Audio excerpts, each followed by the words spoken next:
Buenas noches. A nombre de la Iglesia Triunfante le damos la bienvenida a todos y cada uno de ustedes. Es un gusto estar aquí compartiendo la palabra de Dios. Hemos estado viendo el tema de las transgresiones del pastor Sergio Scataglini y vamos a platicar el día de hoy el tema del pecado oculto del joven rico. Pero antes vamos a hacer una recapitulación de algunas transgresiones que vimos en semanas y el mes pasado con muchos de nuestros amigos y hermanos y hermanas de la iglesia. Y primeramente vamos a orar y darle gracias a Dios y poner en sus manos este tiempo. Padre, te damos gracias en esta noche. Te damos gracias, Señor, porque creemos que lo que dice tu palabra, que tu palabra es viva y eficaz y más cortante que toda espada de dos filos, que penetra hasta partir el alma y las coyunturas del corazón. Creemos, Señor, que estas transgresiones son una advertencia para todos y cada uno de nosotros, para todos y cada uno de los varones, de los jóvenes, de los niños aún, Señor, de las mujeres, de las damas de oro. Y creemos, Señor, que estas advertencias que tú nos has puesto, Señor, en este libro que hemos estado estudiando, son señales, Padre, de las cuales tenemos que poner mucho cuidado para no caer en ellas. Pues vamos a empezar. Y muchos de ustedes habrán salido a la carretera, muchos de ustedes habrán visto en el camino que hay, muchas cosas, pero en este momento quiero que centremos nuestra atención en dos cosas que por lo regular en todas las carreteras, más en las de en nuestro estado de Oaxaca, vamos a ver que son cruces al lado del camino, que significa que personas murieron en esos lugares, y la otra cosa que vamos a ver son vallas metálicas que te protegen de caer en ciertos barrancos, que cuando se maneja y son curvas peligrosas, esos rieles de seguridad te cuidan de no caer en los barrancos. Pues bueno, las transgresiones nos llevan a eso. Lo que refiere el autor es de que esas transgresiones pueden dar lugar a que en vez de que retachemos en una valla de seguridad o en un riel y salvemos nuestra vida, caigamos en un abismo y por lo consiguiente muramos.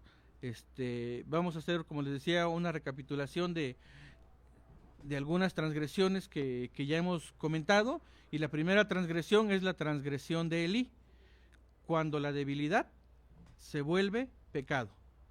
Y lo que comentaban y lo que dice la palabra de Dios es que Elí era un sacerdote y como tal Dios le pidió cuentas a él. ¿Por qué? Porque él fue demasiado tolerante, fue muy débil en cuanto a sus hijos, actuó muy tarde y de manera muy permisiva con sus hijos. ¿Por qué? Porque sus hijos pecaban abiertamente, frontalmente contra Dios, aún y no lo hacían en lugares ocultos, no lo hacían cuando no los veían, aún dentro del templo y a plena luz del día, pecaban flagrantemente contra Dios y frontalmente contra Dios. Y el sacerdote Elí honró más a sus hijos que a Dios. Por eso es de que cuando él quiso llamarles la atención a sus hijos o cuando muchos esperaban que él corrigiera a sus hijos por estos pecados, porque ni siquiera son fallas, son pecados que ellos cometían, no tuvo la fuerza porque ya era mayor, y si nunca los corrigió de chicos, mucho menos cuando estos hijos eran ya unos jóvenes, eran ya mayores. Y esto nos lleva a que como padres debemos de honrar a Dios antes que a nuestros hijos. Sí, amamos a nuestros hijos, sí los respetamos, pero cuando haya alguna situación de pecado en nuestra vida, o en la vida de nuestros hijos, o en nuestra familia, o sacándolo de contexto de la familia a la iglesia, al pecado se le debe hablar de frente. ¿Por qué? Porque la palabra de Dios dice que Él ama al pecador, pero Él aborrece el pecado. El pecado no puede estar delante de su presencia. Y eso aprendemos de la transgresión de Elí. La segunda transgresión es la transgresión de Sansón. Todos ya conocemos la historia de Sansón. Los que fuimos a la escuela bíblica aprendimos quién fue Sansón, qué hizo Sansón. Un hombre, dice la Biblia, que él fue escogido por Dios desde el vientre de su madre, primera. Segunda, Dios lo bendijo. Tercera, el Espíritu de Dios estaba sobre él. Pero había algo en Sansón. Él carecía de santidad en su carácter y cayó pecado tras pecado. ¿Por qué? Porque él empezó a coquetear con el pecado. Se volvió amigo del mundo haciendo cosas que Dios le había dicho que no debía hacer.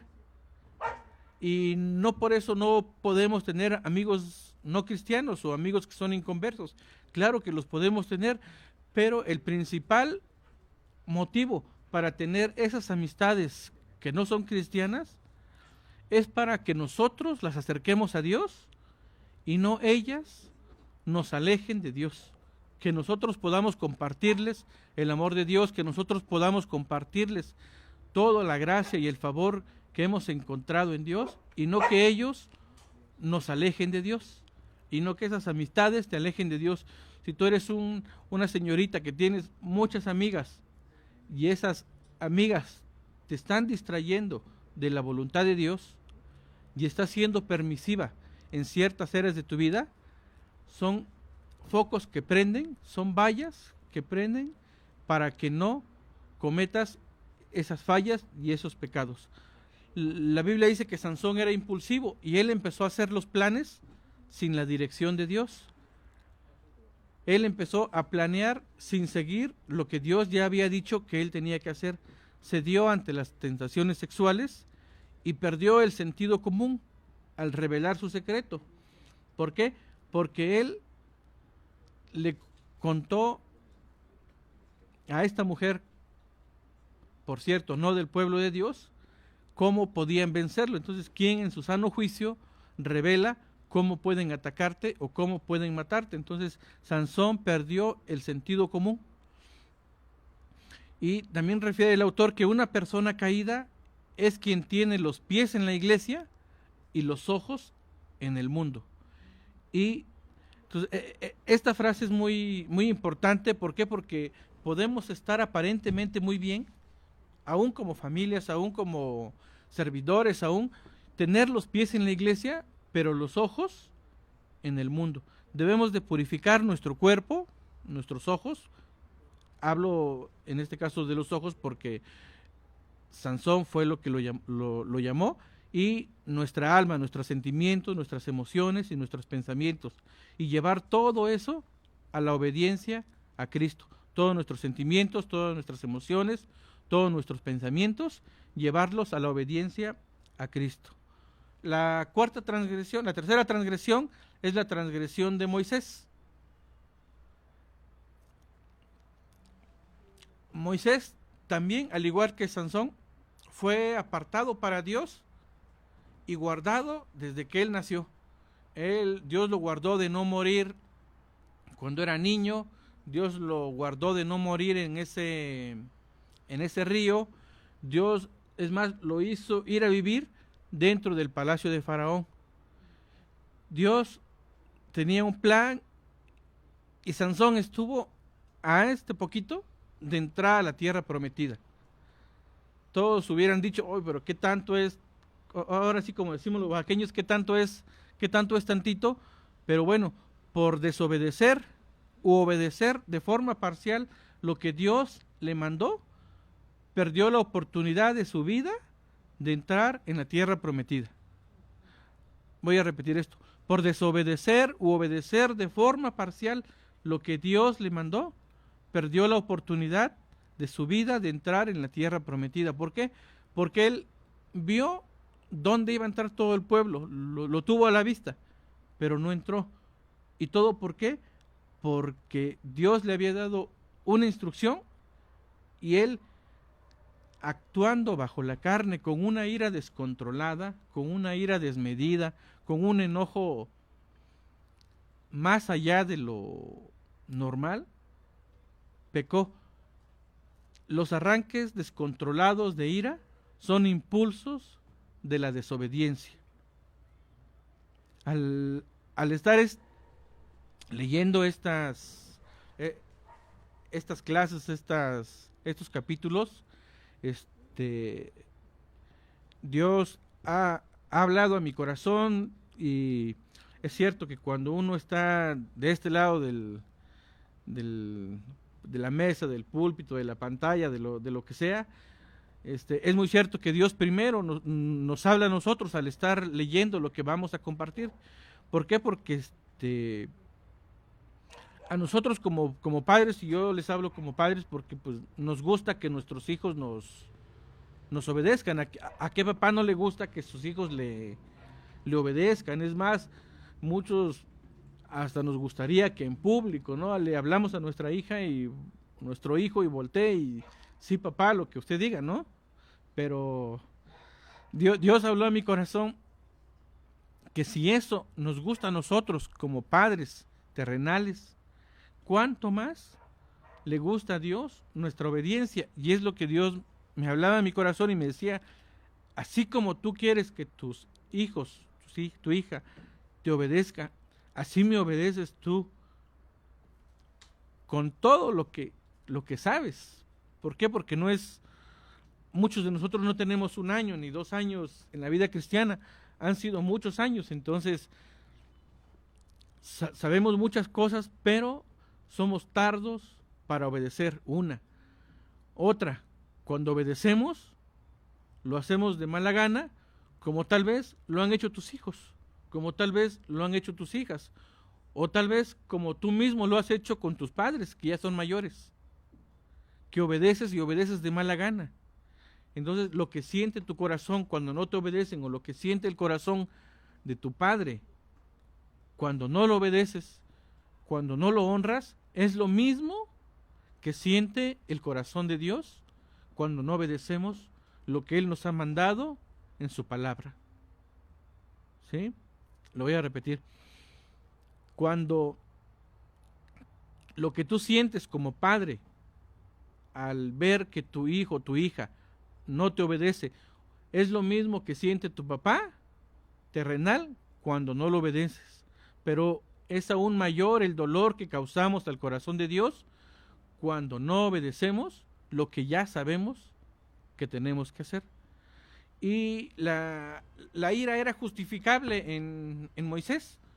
¿Por qué? Porque era un pueblo necio, era un pueblo desobediente, era un pueblo que, aunque había visto la mano de Dios al abrir el mar rojo, al pasarlos por tierra seca, llevarlos por el desierto, suplirles el alimento, estar con ellos de día y de noche, proveerles sombra en el día, calor en la noche, aún con todo lo que Dios había hecho con el pueblo de Israel, era un pueblo desobediente. Entonces, la ira de Moisés era justificable, pero ¿qué faltó ahí? Su falta de dominio propio le apartó de entrar en la tierra prometida. Si él se hubiera enojado, pero hubiera controlado su carne, esa carnalidad, él hubiera entrado en la tierra prometida. Pero en el momento en el que su ira se desbordó, dejó que saliera su carne y, por lo consiguiente, desobedeció con esa transgresión de Moisés, que es la ira santa usada de una forma impía. Ahora, nosotros como padres, ¿qué imagen le estamos dando a nuestros hijos acerca de cómo es Dios? Debemos de ponerlos a pensar que si la imagen que yo le estoy dando a mi hija es como Dios es, va a decir mi hija: pues no, pues si Dios es como tú eres, o yo no veo a Dios reflejado en ti.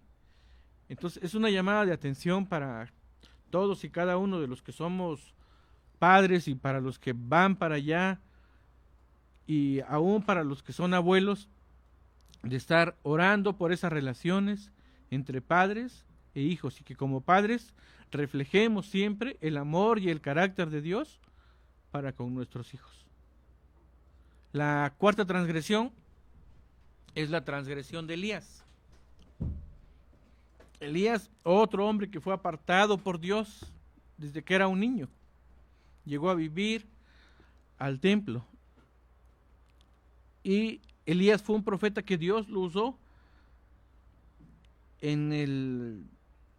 lo usó para matar, mató 450 profetas de Baal. Vio cómo el fuego de Dios descendía sobre el holocausto a la vista de todo el pueblo.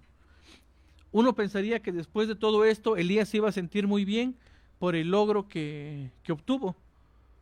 Pero una vez finalizado esto y ante la amenaza de su vida por parte de Jezabel, tuvo miedo, tuvo confusión, tuvo temor, fue y se escondió. En nuestros tiempos esto suena muy ilógico, muy irracional. ¿Por qué? Porque cuando alguien tiene un triunfo por mucho menos que esto, lo primero que hacen es pues salir y pues tal vez como pavonearse, como decir yo lo hice, Dios me usó, yo fui el canal que Dios usó para esto, para aquello, pero no, entró la desilusión en Elías, a pesar de ver la gloria de Dios y el respaldo que Dios le dio, y Elías tuvo miedo de morir, se sintió desilusionado y se escondió. Y ahí escondido fue de donde Dios tuvo que ir a rescatarlo y hacerle ver que él estaba en un error, que esa desilusión no era el plan de Dios para él, que Dios tenía para Elías muchas cosas todavía por hacer. Entonces debemos de pedirle a Dios que toda confusión, que toda depresión, que toda tristeza, que todo sentimiento de inferioridad, que sea quitado y que no tengamos temor al futuro.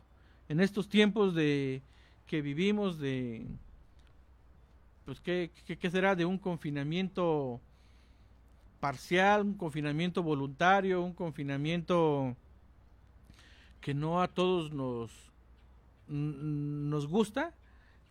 Esto puede estar pasando en muchas familias, en muchos niños, en muchos adolescentes, está pasando. ¿Por qué? Porque el tiempo que tenían de escuela, el tiempo que tenían los hombres de estar haciendo otras actividades fuera de casa, ahora no lo tienen. Entonces todo esto acarrea desilusión, acarrea mal humor, acarrea enojo, acarrea sentimientos encontrados. Y digo, no he visto las estadísticas, pero seguramente el número de personas que se han suicidado va a aumentar con todo esto que está pasando. Y debemos de estar muy atentos a que esa desilusión, que esa desesperanza, que ese temor que tenemos al futuro sea quitado y no actuemos como actuó Elías en este caso en concreto. La siguiente transgresión fue la transgresión de Josué, el pecado de presuposición. Este pecado se produce cuando creemos que hemos oído a Dios, pero no hemos escudriñado nuestro corazón. Pensamos que por el hecho de saber mucho de la Biblia, por conocer mucho de muchos temas bíblicos, aún de teología y todo lo que se le parezca, somos soberbios en nuestra manera de actuar y pensamos que no necesitamos más, que con lo que sabemos nos basta, pero no hemos escudriñado nuestro corazón. Y esto fue lo que pasó con Josué. Josué había vencido a un pueblo con miles de personas, de enemigos, y el siguiente pueblo que tenían ellos, con el que tenían que luchar, era un pueblo pequeño. Entonces él dijo: si al grande lo derroté, a este pequeño ni siquiera me preocupa. Él presupuso que lo iba a derrotar, al igual que derrotó al pueblo grande. Y no escudriñó su corazón y no revisó lo que había hecho el ejército, su ejército, y él como líder tenía que haber revisado qué era lo que estaba haciendo su gente, su personal, y no se dio cuenta que había pecados ocultos dentro del pueblo. ¿Por qué? Porque habían tomado de lo que Dios les había dicho que no hicieran, y eso fueron y lo escondieron. Eso nos enseña de que no debemos de tolerar el pecado, no debemos de tolerar ninguna falta, por pequeña que sea,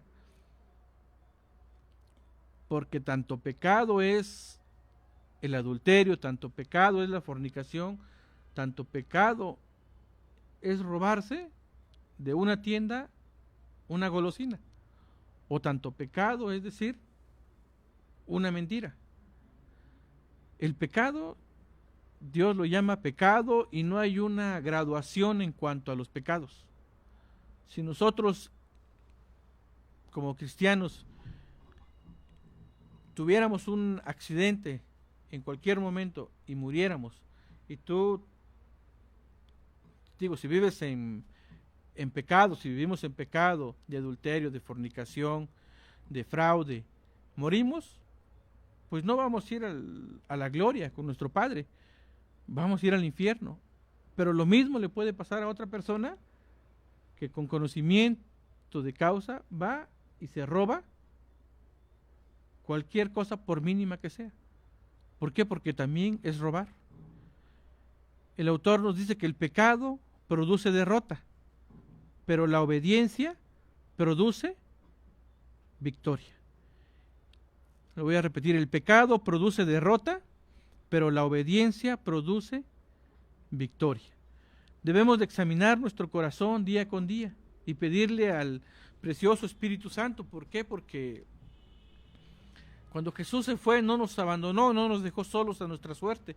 Él nos dijo, yo voy, pero les enviaré un consolador, un ayudador que esté con ustedes. Entonces, el Espíritu Santo es el que nos ayuda, y nosotros podemos pedirle que Él nos ayude a identificar qué pecados ocultos hay en nuestra vida. La siguiente transgresión es la transgresión del rey Saúl, cuando la insensatez se vuelve pecado. En Proverbios 19:13 dice: la insensatez del hombre tuerce su camino, y luego contra Jehová se irrita su corazón. Entonces, un hombre insensato, la insensatez de un hombre hace que tu camino no sea camino derecho, sino hace que el camino sea un camino chueco y nos lleve a otro lado. Y luego esa persona insensata se vuelve contra Dios, y estamos irritados contra Él cuando Él no nos mandó a hacer eso. Nosotros en nuestra insensatez tomamos decisiones sin consultarlo, sin orar, aún sin consultar a la esposa. Y Dios también habló a mi corazón con esta palabra. ¿Por qué? Porque muchas veces como varones tomamos decisiones solas, decisiones sin pensar, deja tú sin orar, sin siquiera consultarlo con la esposa, pues, ¿no? Entonces, como varones muchas veces tomamos decisiones apresuradas, aún las más simples que parecieran, debemos de consultarlas con nuestra esposa y con Dios. Si tú eres un joven, mi consejo es: no te apresures a tomar decisiones. Consúltalo con tus padres, consúltalos con tus líderes, consúltalos con Dios en oración. ¿Por qué? Porque aquí dice que tomamos decisiones correctas, se tuerce nuestro camino y luego nos enojamos contra Dios, cuando Dios, no nos ha mandado a hacer tal o cual cosa. Efesios 5:17 dice: por tanto, no sean insensatos, sino entendidos de cuál sea la voluntad del Señor. Saúl desobedeció por impulsivo y por impaciente. Él no tenía que ofrecer sacrificio, no era algo que que él tenía la facultad de hacerlo, aunque fuera rey. Eso lo tenía que hacer el profeta. Pero él dijo, no, pues yo soy rey, yo lo puedo hacer. Insensatamente actuó y eso le costó su reino. Imagínense, una decisión no correcta, insensata, le costó perder el reino. La siguiente transgresión, y esto lo veíamos ayer martes con los varones, con don José, saludos don José, la transgresión de David, la falta de límites claros. David también, otra persona que Dios escogió desde que él era un niño. Desde que él era un niño y estaba pastoreando sus ovejas, desde ese momento, David agradó el corazón de Dios, agradó el corazón del Padre, y Dios desde ahí lo escogió. Y todos conocemos la vida de David, pero los pecados sexuales que tuvo David, pero lo que llevó a David a cometer esa serie de pecados, ¿por qué? Porque es como una bola de nieve. Un pecado te lleva a otro y un pecado te lleva a otro, y para cubrir ese pecado tienes que mentir y luego tienes que hacer muchas más cosas. Entonces, la codicia hizo que David deseara tener lo que no era de él.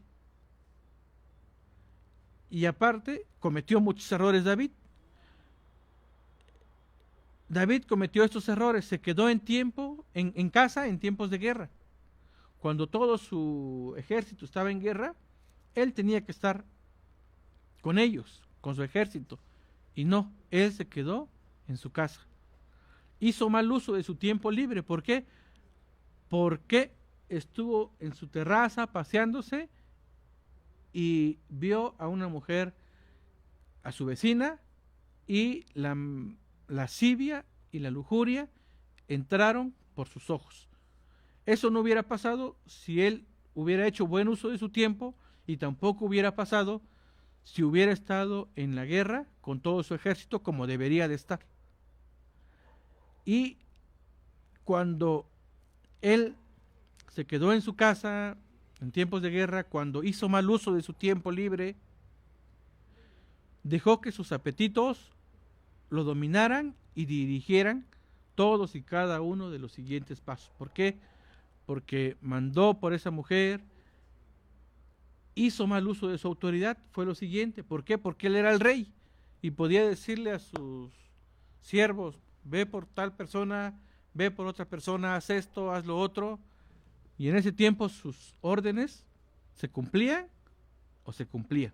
Entonces hizo mal uso de su autoridad y luego cubrió el pecado en vez de confesarlo. Entonces vemos que la codicia lo llevó a la lujuria, lo llevó al adulterio, lo llevó al asesinato. Entonces toda una cadena que viene por la codicia. Esto nos llama a cuidar lo que vemos, lo que pensamos. Todo comenzó en David con la codicia, que dio lugar a todo lo demás. Entonces debemos de estar cuidando lo que vemos.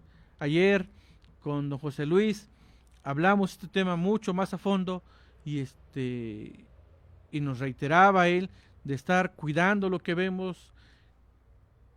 Ahora el pecado y la maldad ya no está lejos, está a un clic en los celulares, en las tabletas, en las computadoras, en las redes sociales, en todas las redes sociales, Instagram, Facebook, Twitter, todo lo que y lo que venga va a ser peor. Entonces debemos de pedirle mucha sabiduría a Dios y estar atentos a lo que vemos. No podemos cerrar los ojos y andar por la calle con los ojos cerrados, y el primer segundo puedes ver lo que se te atraviese, pero el segundo tú decides qué es lo que haces con esa imagen en ese segundo. Tú decides si te estacionas ahí, si te detienes, si sigues viendo ese video, si sigues viendo esa imagen, y mucho más allá, porque puedes salirte de ahí y esa imagen se quedó grabada en tu mente. Entonces debemos de estar atentos, alertas, que todo lo que vemos no se quede grabado en nuestra mente, en nuestro subconsciente aún. ¿Sí? Esto es referente a la transgresión de David. La transgresión de Salomón, unas distracciones fatales. Salomón, una persona muy sabia, Dios le dio sabiduría. Cuando Dios le dijo, pídeme lo que deseas, y Salomón no escogió las riquezas, no escogió vida, no escogió vencer a sus enemigos. Salomón lo que pidió fue sabiduría, y Dios lo bendijo con sabiduría, y llegó a ser un hombre muy sabio, tanto que muchas personas de muchos países iban y lo consultaban, aún reyes, iban y lo consultaban. Y él, haciendo en ese entonces buen uso de esa sabiduría, caminó bien. Pero ¿qué pasó? El problema de Salomón no fue propiamente el adulterio, que llegó a tener 1000 mujeres, sino fue la idolatría. Salomón siguió dioses ajenos para complacer a sus esposas, que no eran del pueblo de Dios, por cierto, eran extranjeras, de las cuales Dios les había dicho que no se tenían que llegar a ellas, ni se tenían que juntar con ellas, porque ellas harían inclinar su corazón a sus dioses. Dios ya se lo había dicho a Salomón, pero Salomón no hizo caso. Una autosuficiencia en Salomón, pensó que por ser el más sabio del mundo iba a poder controlar eso. No, al contrario, toda la sabiduría que Dios le dio a Salomón hasta la ocupó para construir esos templos a esos dioses de esas mujeres que hicieron inclinar el corazón de Salomón e irse tras dioses ajenos. Tenemos que ser personas que evitemos esta transgresión, tener un anhelo de ser como Jesús. Cuando nosotros tengamos en nuestro corazón el anhelo de ser como Jesús, evitaremos esta transgresión. Debemos de tener un anhelo de ser como Jesús, de hablar como Jesús habló, de actuar como Jesús actuó, de pensar como Jesús pensó, de hacer lo que Jesús hizo. Y debemos de también tener pasión por las almas. Hace rato mencionaba del tener amigos que no son cristianos. Podemos tener amigos no cristianos, pero en el momento en el que esas amistades no nos están edificando, al contrario, nos están contaminando. Ayer, cuando José Luis también hablábamos de los grupos de WhatsApp. ¿Cuántos grupos de WhatsApp? Yo me he salido de grupos de WhatsApp, aún familiares, porque hay muchas cosas que no edifican. Y te van a tachar de religioso, te van a tachar de chocante, pero es mejor salirse de ciertos grupos de WhatsApp a estar dedicándole ese tiempo que bien puedes dedicárselo a otra cosa. Se me escapó algo que me vino a la mente. Ahorita me va a regresar. Entonces, cuando estas amistades inclinan nuestro corazón, nuestro tiempo a algo que no es Dios, debemos de eliminarlos. ¿Por qué? Porque podemos tener esas amistades, pero nuestra principal ocupación debe ser que esas amistades conozcan a Dios y no que nos lleven al mundo a nosotros. La transgresión de Jonás, la siguiente transgresión, otra historia bíblica que hemos aprendido desde niños. En primer lugar, Jonás hizo lo que no debía hacer y desobedeció. Dios le había dicho, ve a Nínive, y él dijo, no, pues no voy a Nínive, voy hacia el lugar opuesto, y eso fue lo que hizo. Compró un pasaje en un barco y se fue hacia otro lugar, y vemos que ahí todo lo que pasó, el barco se perdió, no se perdió, a él lo echaron al agua, un gran pez lo tragó y lo fue a vomitar cerca de Nínive. Dios le dio otra oportunidad a Jonás. ¿Cuántos de nosotros no dirán, bueno, pues hay muchas personas hoy en día que están en cama y dicen, Dios mío, si tú me das otra oportunidad, no voy a hacer lo que hice en este tiempo. Te voy a servir, voy a consagrarme a ti. Y Jonás, aún con la segunda oportunidad que Dios le dio, sí fue a Nínive, sí obedeció, pero obedeció de mala gana. Y yo creo que todos todos hemos obedecido de mala gana a nuestros papás muchas veces. Y nuestros hijos tal vez nos han obedecido de mala gana. Y eso es lo que pasó con Jonás. Obedeció de mala gana a Dios y se enojó todavía cuando Dios perdonó a Nínive. Podemos ver que el corazón de Jonás no estaba alineado, no estaba sintonizado, no estaba en sintonía con la voluntad de Dios, que era liberar a Nínive. Entonces debemos de estar atentos a que toda ira disfrazada de enojo, disfrazada de desobediencia, obediencia parcial, todo descontento, sea quitado de nuestra mente y que sirvamos a Dios de buenas y de buena gana, ¿no? Como nos decían, ¿cómo es el dicho? De buenas y rapidito, ¿no? Entonces debemos obedecer a Dios, no como Jonás, sino obedecer a Dios con amor, obedecer a Dios con un sentido de servicio, de agradecimiento a Dios, porque no fue poco lo que Jesús pagó en la cruz por nosotros. Fuimos comprados con precio de sangre y debemos de estar muy agradecidos porque nos ha librado de una muerte segura que estaba dictada sobre nosotros. La Biblia dice que nos ha llamado de tinieblas a la luz. ¿Cuántas personas en estos días han muerto en camas? Casi 100,000 muertos por el COVID-19. ¿Y cuántas de esas personas se han ido a pasar una eternidad sin Jesús? La siguiente, bueno, esa es la última transgresión. Y ahora sí veamos la transgresión del joven rico. La transgresión del joven rico. Y vamos a nuestra Biblia en Lucas 18, del capítulo 18 al 24.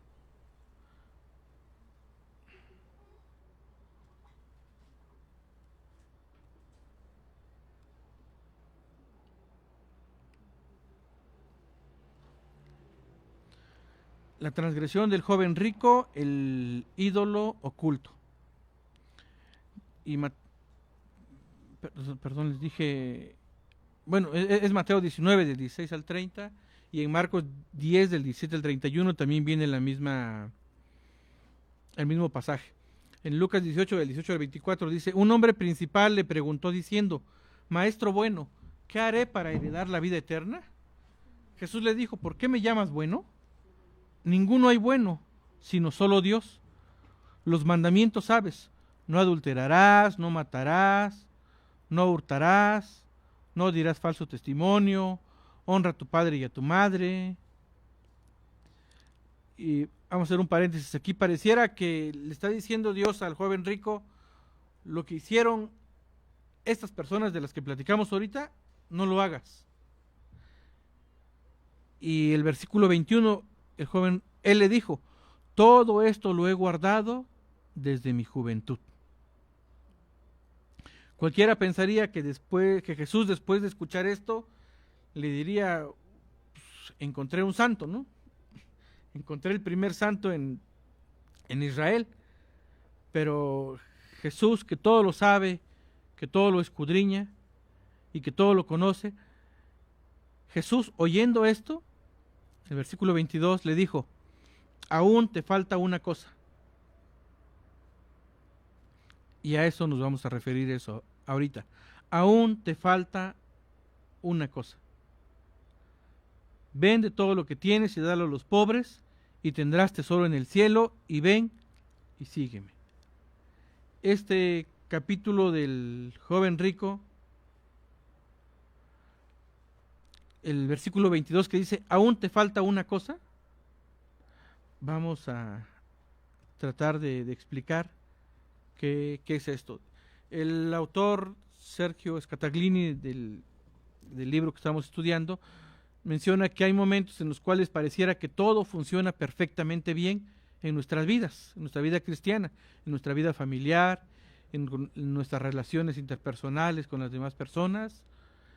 Pareciera que no hay ningún pecado aparente, no hay ningún pecado visible. Por eso, el título del capítulo es El pecado oculto. ¿Por qué? Porque a la vista de todos no pareciera haber ningún pecado, pero por algún motivo no somos eficaces en el reino de Dios. Aún con todos los años que tenemos de cristianos, no somos eficaces en el reino de Dios. ¿Y qué es eficaz? Bueno, eficaz significa conseguir un objetivo, cumplir una meta. Hay personas que viven o vivimos así, hacemos lo que podemos con nuestro mayor esfuerzo, pero no obtenemos resultados. Tal vez llevamos años en la iglesia, pero no podemos señalar alguna contribución significativa en el reino de Dios. Lo voy a repetir. Hay personas que vivimos así, hacemos lo que podemos, pero no obtenemos los resultados. Tal vez llevamos años en la iglesia, pero no podemos señalar alguna contribución significativa en el reino de Dios. Ahora tú me dirás, ¿qué resultados? Considero que principalmente es llevar las almas a los pies de Cristo. Recordemos que todos tenemos un llamado en Marcos 16:15. Y les dijo, id por todo el mundo y predicad el evangelio a toda criatura.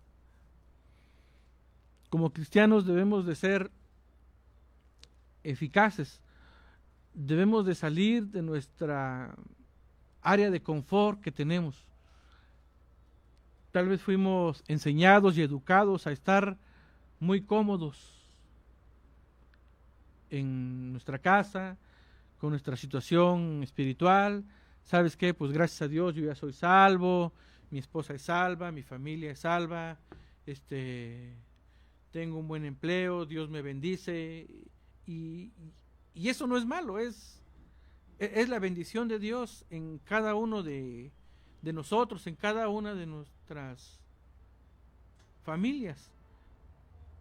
Pero Dios nos está hablando en este día, como le dijo al joven rico, en el capítulo 22, aún te falta una cosa. Lo más probable es que este joven rico haya nacido en una familia privilegiada, con mucho dinero, con muchas posesiones, con muchos sembradíos, cultivos, muchas comodidades, tenía esclavos a su disposición, siervos, etcétera. No, nunca le faltó nada. Nunca vivió preocupado por que un día le llegara a faltar lo que durante toda su vida lo tuvo. Vivió de una manera desahogada, sin preocuparse de ello. Jesús pudo ver en el interior de este joven que había algo que lo estaba bloqueando espiritualmente. Algunas veces no sabemos lo que es, pero Dios nos llama a encontrar eso y cambiarlo. Tal vez no sea la tolerancia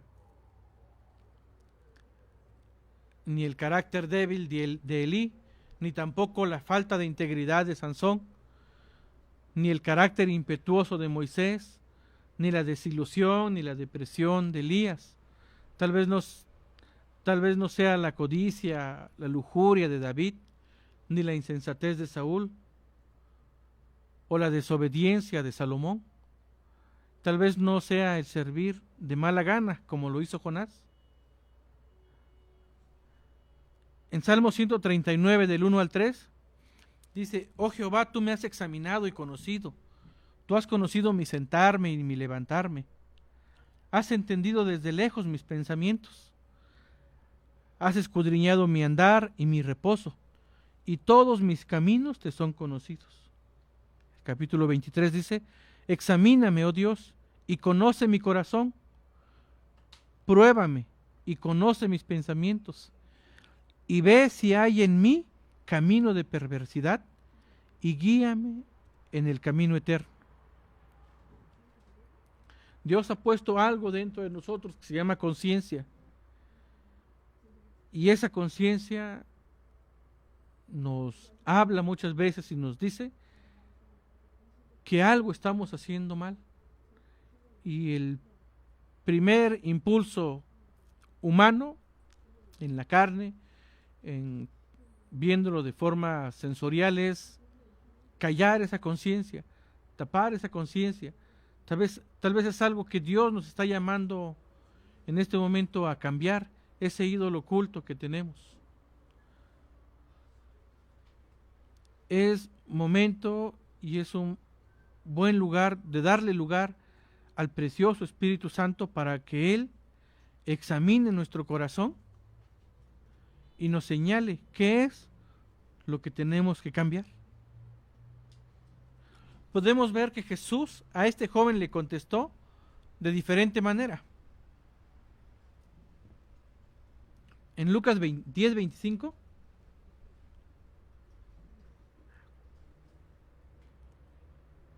hay un párrafo que dice: y he aquí un intérprete de la ley se levantó y dijo para probarle: Maestro, ¿haciendo qué cosa heredaré la vida eterna?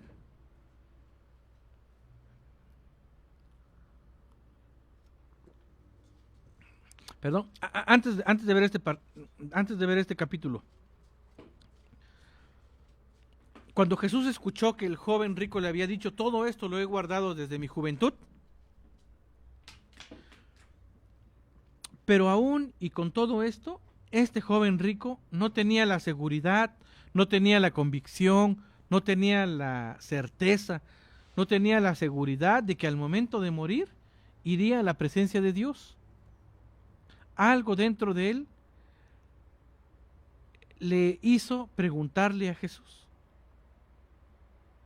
Porque si no, no se lo hubiera preguntado. Si este joven rico estuviera convencido plenamente de que con todo lo que él ya hizo, él tenía asegurada la vida eterna, él no le hubiera preguntado a Jesús esto. Tal vez le hubiera preguntado otra cosa, lo hubiera invitado a su casa, no sé. Pero este joven rico no tenía la seguridad, no tenía la certeza ni la convicción de que al momento de morir, ¿dónde iba a ir? Por eso es que le preguntó: ¿qué debo hacer para heredar la vida eterna?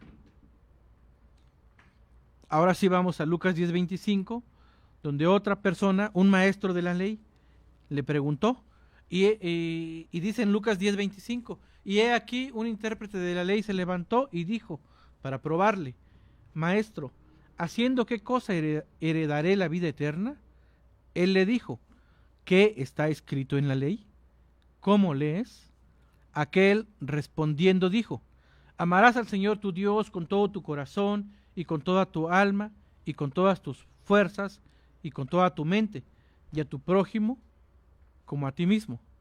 Y Jesús le dijo: bien has respondido, haz esto y vivirás. Entonces vemos que Jesús le contestó a la misma pregunta dos cosas diferentes. Al joven rico, que Jesús sabía que estaba cumpliendo la ley que estaba vigente en ese tiempo, la ley de Moisés. El joven rico había cumplido todo esto, pero este maestro de la ley no lo había cumplido, porque Jesús le dijo: bien has respondido, haz esto y vivirás. Y al joven rico le dijo: una cosa te falta. Seguimos, dice: Jesús conoce nuestros corazones. Por eso es que al joven rico le dijo: una cosa te falta, y a este maestro de la ley le dijo: bien has respondido, haz esto y vivirás. Jesús conoce nuestros corazones, no podemos engañarlo. Debemos de entender que podemos engañar a muchas personas, pero no podemos engañar a Dios. Él conoce nuestro corazón. Jesús conocía al joven rico y sabía que él había cumplido con la ley de Moisés vigente en el tiempo en que Jesús vivió en esta tierra. Su palabra dice que Él conoce nuestra palabra, aún no sale de nuestra boca. Y Él conoce también nuestros pensamientos, aún los más ocultos. En Salmo 139:4 dice, pues aún no está la palabra en mi boca, en mi lengua. Y he aquí, oh Jehová, tú la conoces toda. Entonces no podemos engañar a Jesús. Estas palabras que Jesús le dijo al joven rico penetraron hasta lo más profundo de su corazón. Y este joven se vio descubierto, se vio expuesto, se vio desnudo, se vio evidenciado.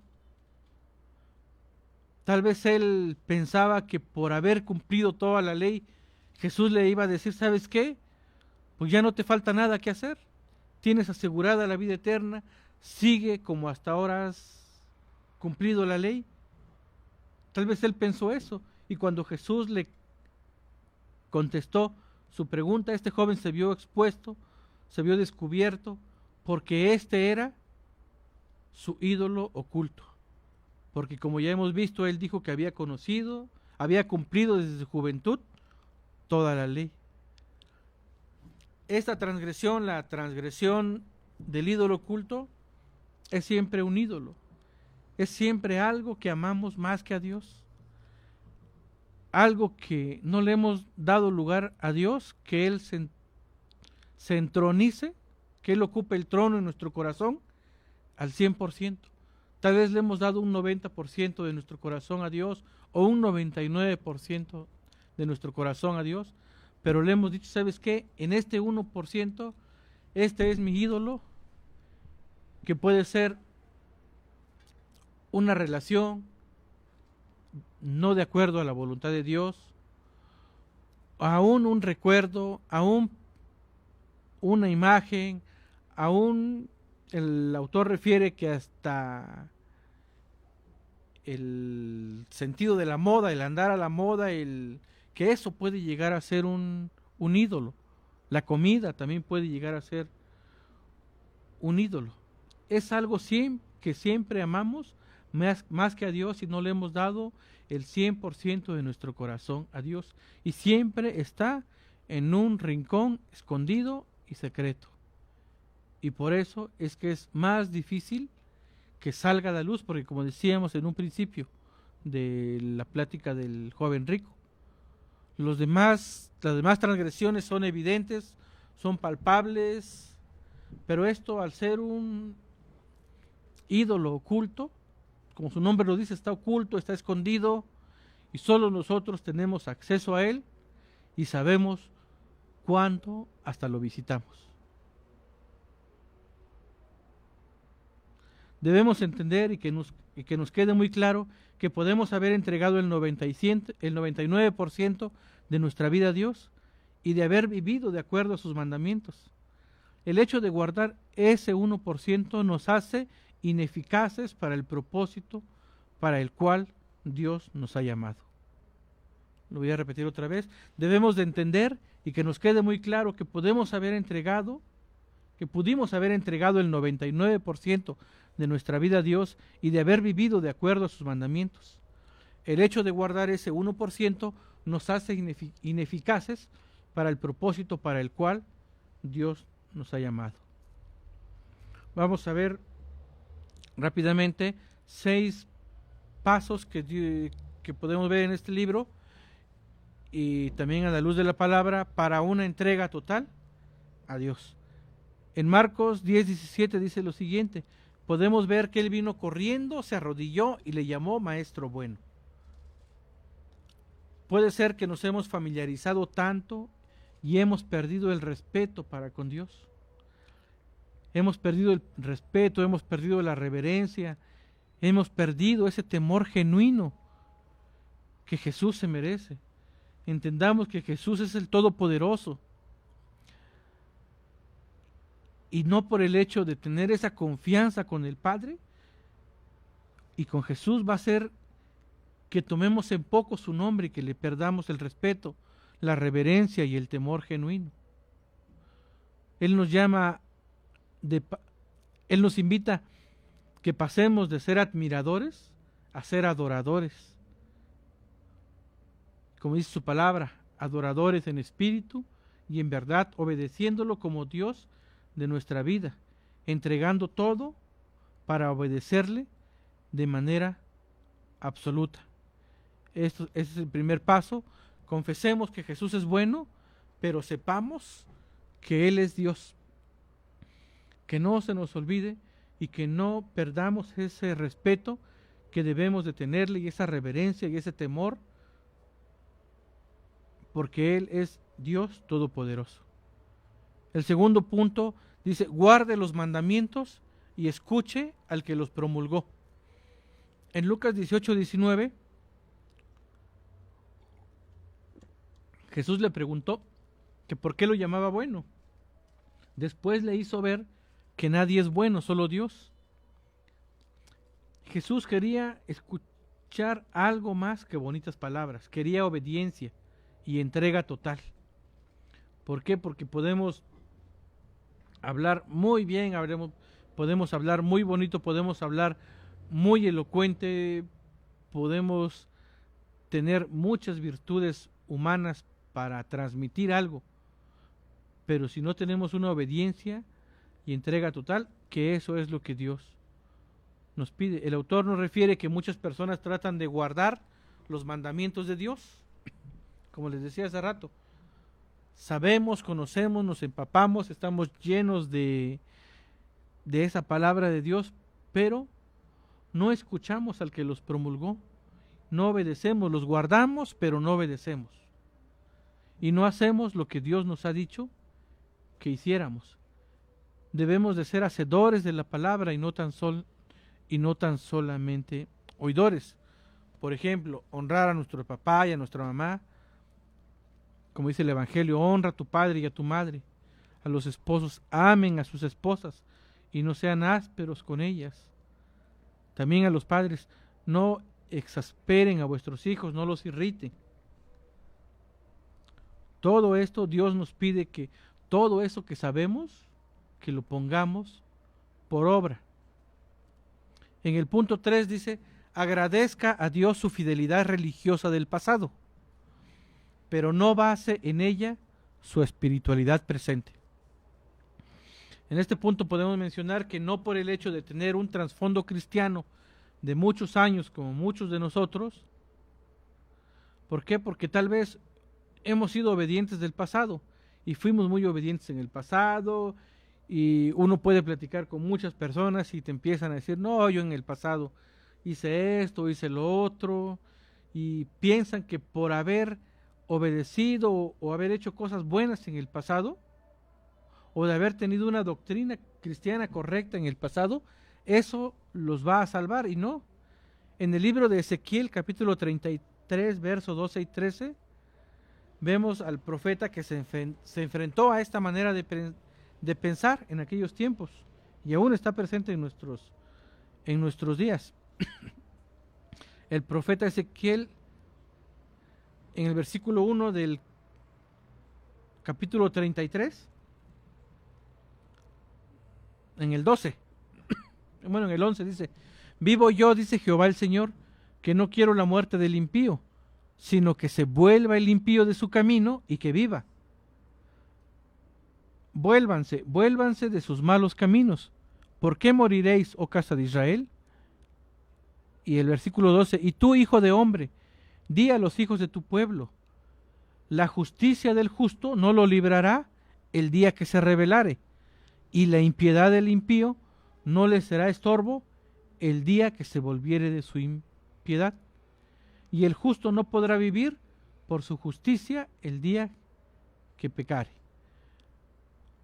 Esto nos enseña que no por el hecho de haber sido justos en el pasado, el día que nos rebelemos o que desobedezcamos, esa justicia del pasado nos va a librar.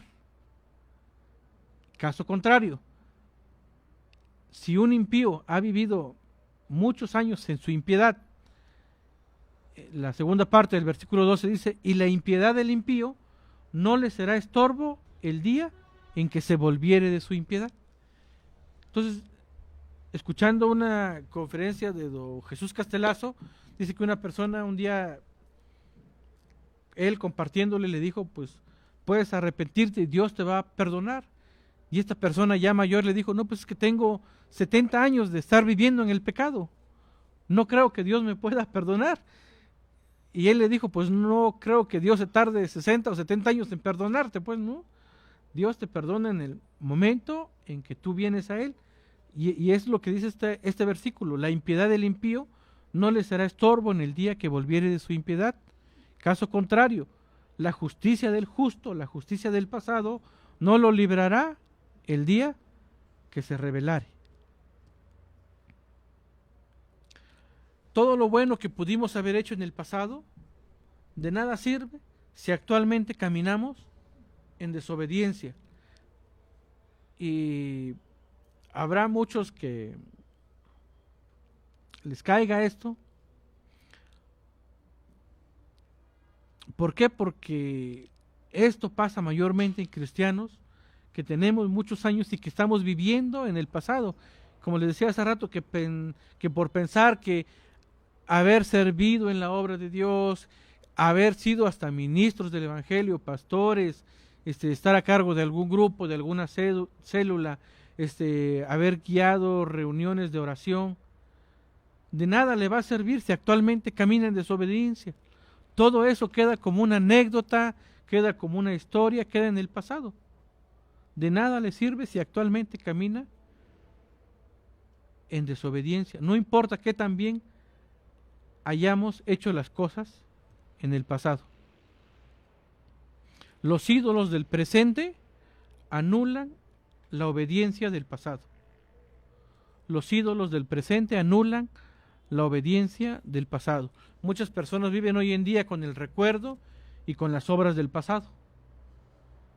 Recordemos que un ídolo es algo que amamos más que Dios, y pudiera ser que hay personas que están viviendo con ese recuerdo de yo fui pastor, yo fui encargado, yo compartí, yo salía a los pueblos, yo me iba, me quedaba y compartí, me conocen por todos los lugares en los que yo anduve. De nada le sirve a él eso si actualmente camina en desobediencia.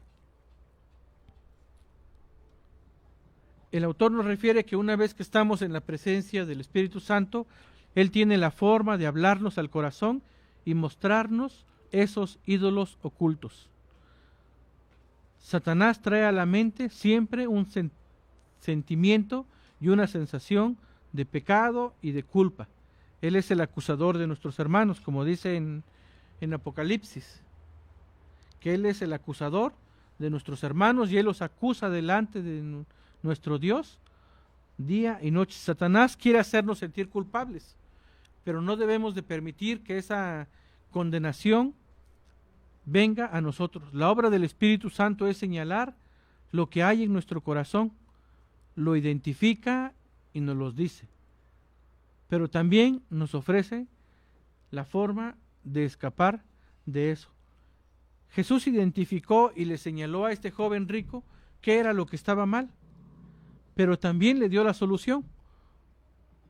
No solo le dijo, te falta esto, también le dio la solución.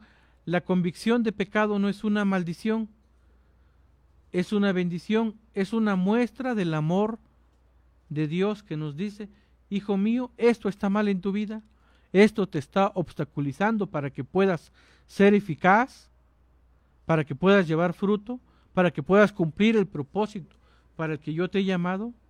Y en cada uno de nosotros está el escuchar o no esa voz y obedecerlo para ser libre de ese ídolo oculto. El punto número 4 dice, esté usted dispuesto a identificar, definir y destruir el último ídolo. El ídolo oculto. En Lucas 18:22, Jesús le dijo al joven rico, aún te falta una cosa. no le dijo que todo estaba, que cambiara lo que el joven rico había hecho, ¿no? Le dijo, solo te falta una cosa.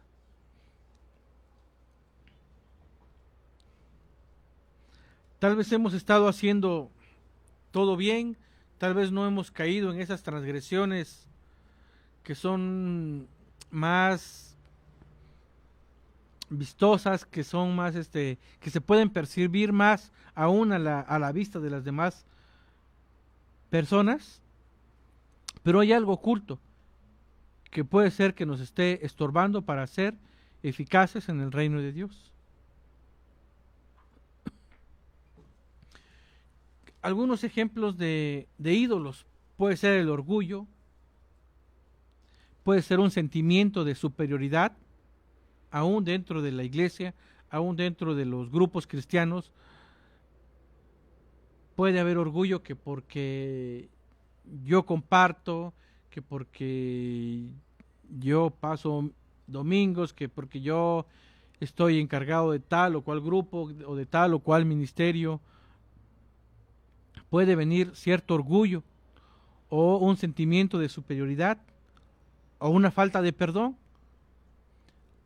Tal vez haya alguna raíz de amargura o falta de perdón para con familiares o para con los mismos consiervos en los grupos cristianos, que haya una competencia entre ellos. Aún puede ser un ídolo, un sentimiento del pasado, un sentimiento que tal vez alguien guarda en su corazón y no quiere soltar ese sentimiento, eso que siente por tal persona y que está fuera de la voluntad de Dios, un pensamiento, un recuerdo. Eso puede ser un ídolo, algo que no nos está permitiendo ser eficaces en el reino de Dios.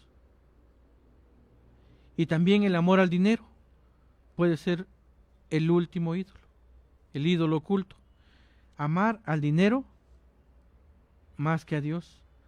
Tal vez seamos seamos personas que, como el joven rico, digamos, todo esto lo he estado cumpliendo, no he fallado, tengo un estado de vida santo, moralmente perfecto, no ando en inmoralidad, en desobediencia, en fraude, no ando mintiendo, robando, asesinando, sirvo a Dios de buena gana.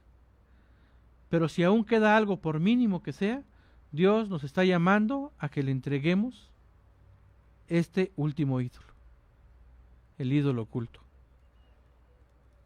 El punto número 5 dice, abrace una filosofía radical con respecto al dinero. Mucho se ha hablado del dinero y aún en las iglesias, en muchas iglesias, se han visto muchas cosas malas respecto a la administración y al destino del dinero. Pero lo que debemos de entender es de que Dios nos bendice, como les decía ahorita. Dios nos puede bendecir, nos puede prosperar, nos puede dar mucho más de lo que necesitamos para vivir. Entonces, el autor nos refiere que el problema de la prosperidad es que se puede convertir en maldición cuando nos negamos a someterla, esa prosperidad, a la voluntad de Dios. Debemos de ser diligentes en el tema del dinero. Dios nos ha dado habilidades para generar las riquezas. En Deuteronomio 8:18 dice, sino acuérdate de Jehová tu Dios, porque Él te da el poder para hacer las riquezas, a fin de confirmar su pacto que juró a tus padres como en este día. Entonces Dios también nos ha enseñado a ser buenos mayordomos de lo que Él nos ha dado, de lo que Él nos ha proveído. Dios nos ha enseñado y aprendemos en su palabra a ser buenos administradores y a ser buenos mayordomos de lo que Dios nos ha dado. Debemos de pedir siempre la guianza de Dios en cada decisión que implique el invertir tiempo, el invertir dinero, el invertir recursos humanos, el invertir recursos técnicos, y siempre de acuerdo, si somos casados, de acuerdo con nuestro cónyuge y siempre pidiendo la guianza de Dios. ¿Por qué? Porque muchas veces como hombres impulsivos nos aventamos y nos metemos en cada bronca que nos cuesta la lágrima, nos cuesta preocupaciones, nos cuestan dinero, y todo ese tiempo que hemos vivido en estar con la zozobra de estar cosechando las consecuencias de nuestras malas decisiones, estamos irritados, de mal humor, y quienes pagan los platos rotos, pues son los que están cerca de nosotros, los que viven con nosotros, nuestra esposa, nuestros hijos, nuestros familiares más cercanos son los que siempre ven qué es lo que estamos cosechando por esas malas decisiones. Entonces debemos de pedir siempre la guianza de Dios. Dios no está en contra de las riquezas, ni está en contra de las personas que tienen abundancia. Lo que Dios quiere es que no pongamos nuestra confianza, nuestra fe, nuestra esperanza en las riquezas, sino que eso lo pongamos en Dios. En 1 Timoteo 6, 17 y 18 dice: a los ricos de este siglo manda que no sean altivos, ni pongan la esperanza en las riquezas, las cuales son inciertas, sino en el Dios vivo, que nos da todas las cosas en abundancia para que las disfrutemos. Entonces aquí Pablo, hablando a Timoteo, le manda, ¿por qué? Porque era algo sabido en esos tiempos, que los ricos estaban poniendo la esperanza en las riquezas. Entonces le dice, mira, mándales que no sean altivos, que no anden acá, que no sean altivos, ni pongan la esperanza en las riquezas, las cuales son inciertas. ¿Por qué? Porque hemos visto, fortunas se pierden de la noche a la mañana. El invertir ciertos fondos en algún instrumento de inversión, aún aquí en nuestra tierra oaxaqueña, muchas personas han perdido miles y millones de pesos por ponerlos en ciertos instrumentos o empresas o casas de cambio, y han desaparecido de la noche a la mañana y han perdido todo lo que estuvieron ahorrando durante años, todo el trabajo de una vida, el producto del trabajo de una vida perdido en un momento. Entonces no pongamos la esperanza en las riquezas, sino en el Dios vivo, que nos da todas las cosas en abundancia para que las disfrutemos. Aquí podemos ver que Él nos da todo y nos los da en abundancia para que lo disfrutemos. Y qué mejor que eso que nos da en abundancia podamos nosotros compartirlo. ¿Con quién? Con las personas que les hace falta, con el pobre, con el huérfano, con la viuda, con el desamparado, con la persona que está en cárcel, en prisión, con un conocido que sabemos que le haga falta. Y también nos ha bendecido Dios y debemos de participar de nuestra bendición para que el reino de Dios se siga extendiendo. Si Dios nos ha bendecido, necesitamos nosotros compartir con nuestra iglesia local para que la obra de Dios se siga extendiendo. ¿Por qué? Porque todo cuesta. El mantener un edificio, el pagar renta, el pagar sueldos, los micrófonos, los cables, cámaras, en estos tiempos de confinamiento, de estar no en iglesias presenciales.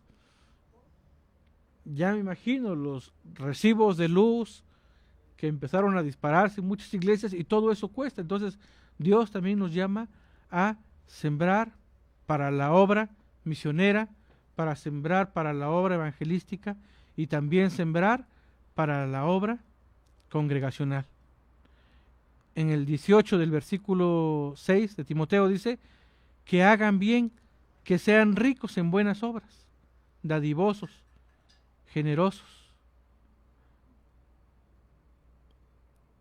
¿Cuántos de nosotros hemos aprendido, y muchas veces desde casa, a ser generosos, a ser dadivosos con la persona que no lo tiene. Yo estoy viviendo con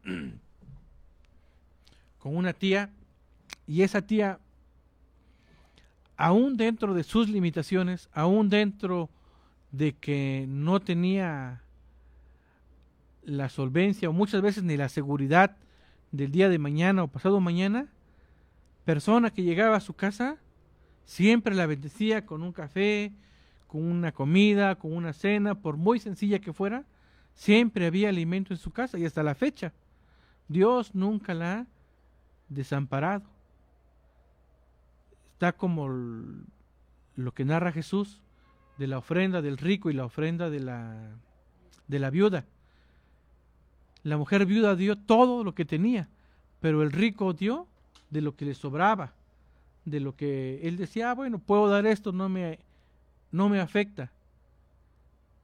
Entonces Dios nos llama a ser generosos y dadivosos con lo que Dios mismo nos está dando y nos está bendiciendo.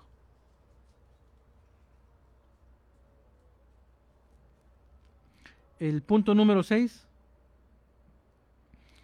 Practique una ética radical en el trabajo. Jesús le estaba diciendo al joven rico, no solo quiero que seas admirador mío y que digas que soy bueno, sino que quiero que abandones tu ídolo y me sigas. Tengo un trabajo para ti. Solo haz esto y vienes y me sigues.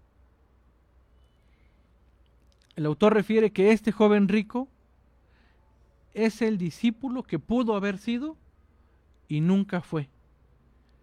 La Biblia dice que se puso muy triste, no se puso triste.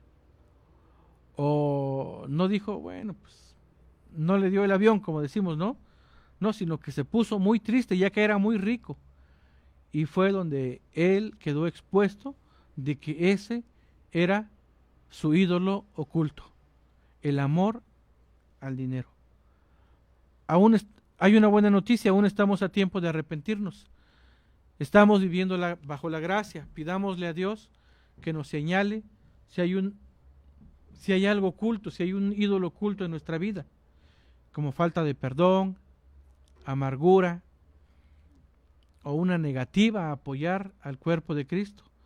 Aún estamos a tiempo de abandonar este ídolo oculto. En el capítulo 19 de Lucas podemos ver la historia de otro hombre. Este hombre era Zaqueo. Rápidamente lo vamos a ver. Zaqueo no era como el joven rico. Zaqueo era todo lo contrario. Era un jefe de publicanos, también era rico, pero además era un defraudador, era un estafador, era un tramposo, era un ladrón. A todo le sacaba ganancia, ya sea por las buenas o por las malas. Pero su reacción, cómo reaccionó Zaqueo frente a Jesús, nos habla de que él estaba listo y estaba dispuesto para entregar su vida de todo corazón a la obra de Dios.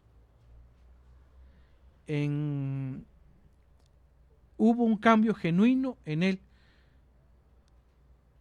y estuvo dispuesto a dar la mitad de sus bienes a los pobres. Y si algo él había defraudado, lo iba a cuadruplicar, 4 veces más. Si a ti te robé 1,000 pesos, bueno, ahí te van tus 1,000 y 4 veces más. Te estoy dando 5,000. De ese tamaño fue el cambio radical en Zaqueo cuando él estuvo dispuesto a cambiar. Voy a leer literal lo que dice lo busco más rápido acá. En el libro de las 12 transgresiones que estamos viendo, voy a leerles una historia. Dice: en África, unos cazadores muy astutos decidieron usar una ingeniosa trampa para los monos pequeños. Usarían una botella con una boca que fuera lo suficientemente grande como para que el mono pudiera meter dentro la mano. Dentro de la botella pondrían cacahuates o caramelos, algo que les gustara mucho a estos animales. El mono metería la mano en la botella, pero una vez que cerrara el puño con los cacahuates dentro, no podría sacarla. En aquel breve momento en que el mono estaba decidiéndose a dejar la golosina o el cacahuate, una red le iba a caer. Y de este ejemplo podemos aprender que Satanás quiere atrapar a cristianos con cosas pequeñas. Algunos los atrapa con cosas insignificantes, y como creen que esos pecados no son la gran cosa o son ocultos, se niegan a abandonarlos y se niegan a abandonar esas pequeñas seducciones. Siguen tirando y tirando para obtener esas cosas y no saben que hay una red a punto de caer sobre ellos. La red no viene de Dios, es la trampa del destructor. La Biblia nos dice que Satanás anda como león rugiente buscando a quien devorar. El autor nos dice: le suplico que abra la mano y suelte lo que esté impidiendo que siga plenamente a Cristo. Podría ser una relación que ha pasado de ser un buen noviazgo cristiano a convertirse en una trampa inmoral. Podría ser una relación amorosa o un afecto del corazón que no se halla dentro de la voluntad de Dios. Podría ser, lo voy a repetir, podría ser una relación amorosa o de amistad o un afecto del corazón que no se halla dentro de la voluntad de Dios. Tal vez sus emociones estén enredadas en forma incorrecta de amistad o de relación, y usted lo sabe. Está diciendo: sí quiero servir a Dios, pero tiene el puño firmemente cerrado alrededor de esa relación. Puede ser que las bendiciones materiales, pueden ser las bendiciones materiales o una carrera profesional. Tal vez sean actitudes o emociones de su corazón que no se han resuelto a la manera de Dios. Podría ser algo que solo usted, que solo nosotros conocemos: el ídolo oculto, en una pequeña hendidura en nuestro corazón. El joven rico se sintió muy triste porque no pudo renunciar a lo que representaba su última transgresión, su ídolo oculto.